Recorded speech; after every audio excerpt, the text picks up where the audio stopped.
Hi everyone, welcome to a new video on Verilog. In this video, we're going to talk about Verilog events, timing, and test benches. This is going to be a short video, and we'll be covering these concepts about Verilog events, timing, test benches in small short video series so that you can learn it better in a short bite-size learning videos. So let's get started. So Verilog is an HDL. What is HDL is basically hardware design language, and it is primarily used for synthesis so that basically your design, which is written in this language, can finally be converted into gates, and then of course then finally it can go into silicon. So it's a HDL, hardware description language. So you're describing hardware in this language. But to verify, simulators also use this for something which is known as event driven simulation. So you use something known as event driven simulation, which we'll learn a little bit later what is the meaning of event driven simulation. But simulators, there are multiple simulators in the market, use this to verify the design by a technique known as event driven simulation. Now, what is an event? Right? As you know, in Verilog, there are signals, there are wires. An event is a change in signal value, or event can be passing of time. If you started at t equal to 0, now it's t equal to 10 nanoseconds. So event is either a change in signal value or the passing of time. For example, like some event can be a rising edge of clock, which is known as positive edge of a clock, can be considered an event.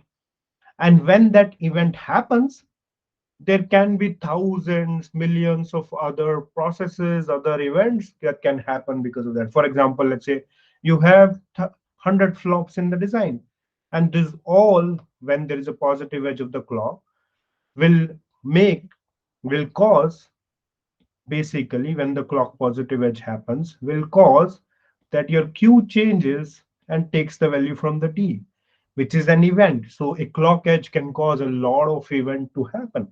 So an event is basically a change in signal value or passing of time.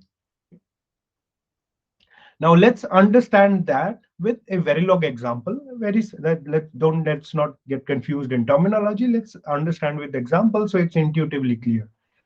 So you understand, right? Always, this always process will get evaluated when A changes or B changes, meaning when A or B is updated in simulation terminology. So basically, when A or B changes, this always block will be evaluated. Now, changes in the value of A or B, value of A and B, changes in that is something known as update event. It's an event which is causing an update in A. Now, because of A and B changes, this always block will be executed. So what will happen is it will come here and execute this statement. And that is something which is known as evaluation event. So update event and evaluation event. Update event is when the values changes. Evaluation event is because of changes in the values, some block is triggered. For example, here, right?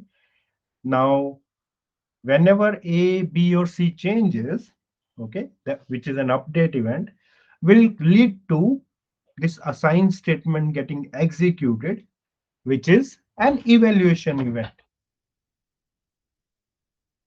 Now, Verilog language is an event driven language. Okay. What is the meaning of event driven language?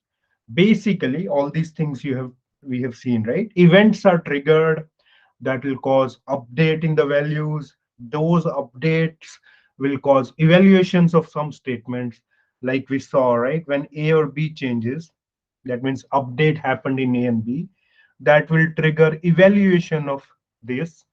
That will again trigger, if you see changes, that will trigger evaluation of this. So you can see, right, as in one change in A causes this to be evaluated, line 10 to be evaluated. Then changes in line 10 causes line 15 to be evaluated, where C is used on the right hand side. So it's basically each changes will cause other things to happen, which will be events, which is event.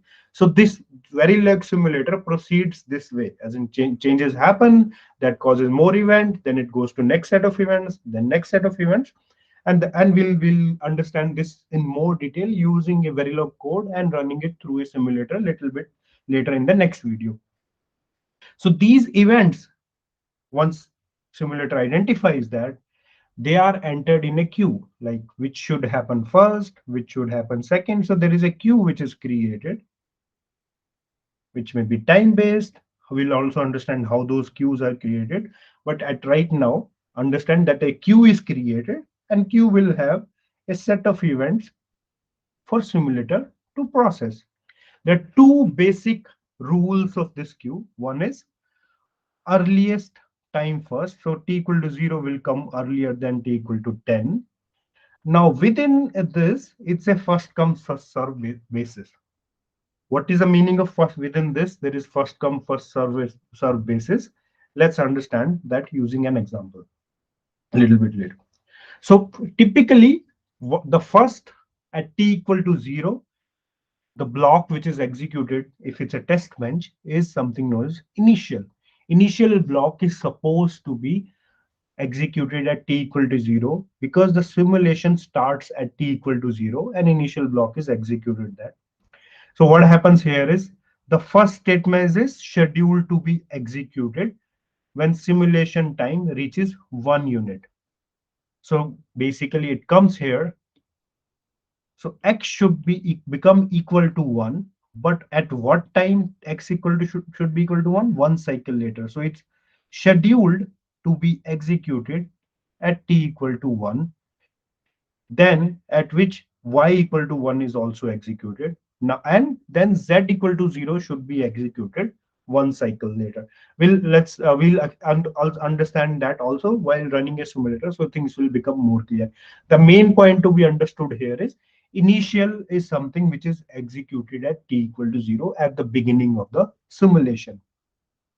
Now we talked about one point, that within a queue at the same time there can be various events, and some of those events will be executed in parallel, and this is known as non-determinism in concurrent statement. When there are multiple statements which can run in parallel, simulator is allowed to choose any one of them to happen, which in whichever order. So so that's why, like, and then this reflects the hardware, right? As in, if you have two flops in your design, right, and these get a positive edge of the clock, it's in hardware, real hardware, it's not that this will happen first and this will happen second, independent of how you have written your code. So in, let's say, in Verilog, you have written this between line 1 and 10 and written this in line 11 and 20, but these are something which is known as concurrent statement. That means this will happen in parallel, independent of each other, and simulator can choose whichever to execute from simulation point of view, any one of this. And this is typically to reflect what actually happens in your real hardware. Okay. So basically, these assignment statements are considered to be concurrent. That means they can be put in any order in the queue. And if you think from hardware point of view, they are executed in parallel, because that will have what will happen in the real hardware. So we started with understanding what are events in Verilog, what are the queues, event queues, but we started this at a very high level without going into too much detail. We will, in next set video, we'll go into more detail using a simulator. So what we'll cover, understand what are various kind of events that can be present. That is the first thing we'll talk about.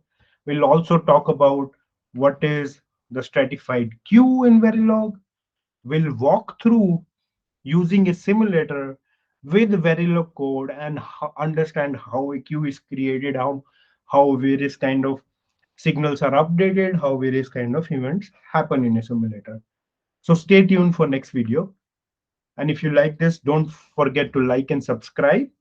And as soon as new video is updated, you will get a notification if you click on the bell icon. And if you have any questions, you can join our free Telegram group. You go to our website www.vlsideepdive.com.